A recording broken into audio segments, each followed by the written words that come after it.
So if you hang around with social media people long enough, or if you know people who make a living or do ministry through social media platforms, you will probably hear at some point someone say that content is king. You see, the idea behind this is that creating content for your audience is the most important thing when it comes to posting on social media.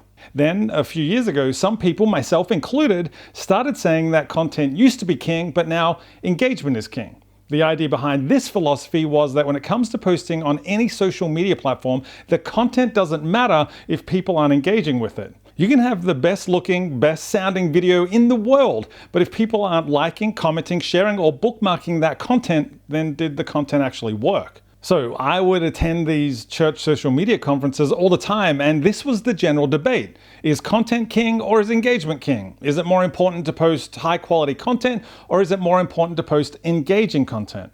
Well, now I have a whole new philosophy. You see, I think content is really important, and I think engagement is really important. But when it comes down to it, I believe the most important thing for the average church to remember when it comes to social media is that context is king. Now, what I mean by this is that if your church can create posts that meet the felt needs, or answer the questions, or provide the most needed resources to the people living in the community where your church is based and where you have been called to serve, then the content by default is going to be engaging.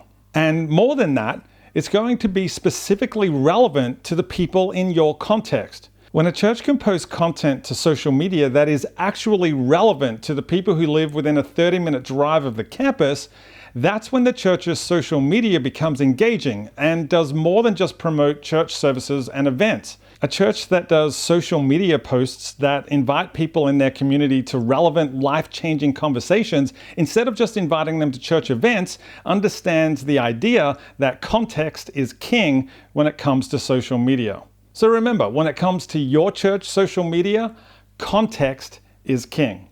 I hope that helps, and I'll see you next time.